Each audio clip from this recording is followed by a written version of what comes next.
works. I remember the old school when they did James Toney, Randy Couture. Oh yeah. And you're like, and Randy Couture's like, well, I'm not going to stand with you. And Randy Couture's like, you can't wrestle at all. Randy ankle picked him. Yeah. Which is like embarrassing. He just dropped down and grabbed his ankle, like, sit your ass down. Yeah, dude. He didn't even let him have a shot. That was fun to watch. Randy was actually nice to him.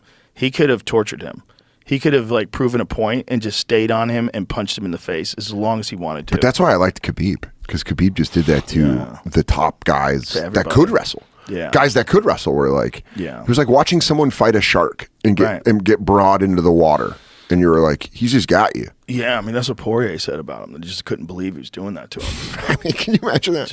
You're just so good that guys at the top level are like, I can't even quit this guy. Getting mauled by this dude. And he's talking to you. And Poirier tried for a guillotine at one point in time and almost had it. Remember that? Yeah. It was pretty tight. Poirier has a nasty guillotine. Was that fight in London, or it was? I think I remember watching. Why do I remember watching it in the afternoon? I do not know. But I remember watching that, and you're like, "Oh, he does." Oh, it was Justin Gaethje. Was that the last fight? Gaethje was the last fight with Gaethje. Did he catch Khabib in something? I think he tried something, and then all of a sudden, a triangle or a guillotine.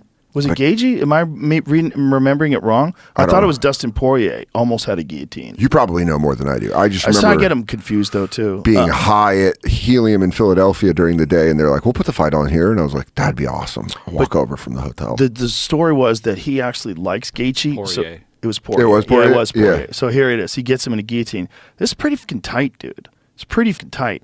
And it would have been much better if he had that right knee engaged. See how Khabib just steps over that right knee? Yeah. He just alleviated a lot of pressure there. But there's still a tremendous amount of pressure on his neck. Yeah. But the key thing here is Dustin tried to scramble and re-engage, but he never got that right knee in play. Khabib kept that right knee from being in play every time. See how he pushed it down and gets sideways? Yeah. That alleviates the pressure from the hips. So now the hips aren't squeezing down on your lower back anymore, which accentuates the pressure on the neck. And now he's out. Yeah. Now he's out.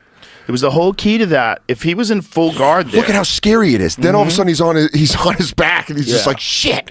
Yep. Well, that's the problem with pulling guard for a guillotine. Right here, right? And then he just switches over into and now he's just gone on his back. Yeah. And you're just like, also, Dustin needs to take a break here. Because he just exerted an insane amount of energy trying to close the deal.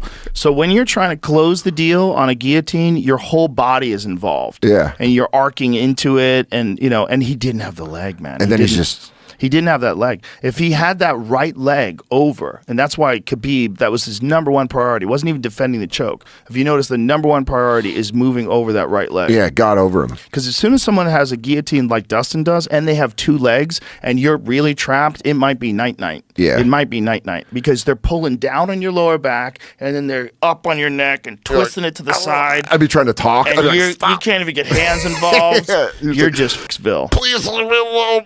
That was what I was saying last night, where you get choked and it changes your voice, and you go like, how can you be so Jesus? But that's just how fucking good Khabib was, yeah. Man. He's so good. And it's almost a tragedy that he never wants to fight again. Because he doesn't, right? It was like the promise he made his dad. It's beautiful. He made his mother. He's going to have one more fight, and that was going to be it. And it's beautiful. Like, that's a great way to go out. And now he's just a badass coach. Yep. And he'll be one of the greatest coaches of all time. And he'll go out as, without a doubt, one of the greatest to ever do it. Yeah. One of the greatest pound to ever for pound. If not the best ever, he's definitely in the argument.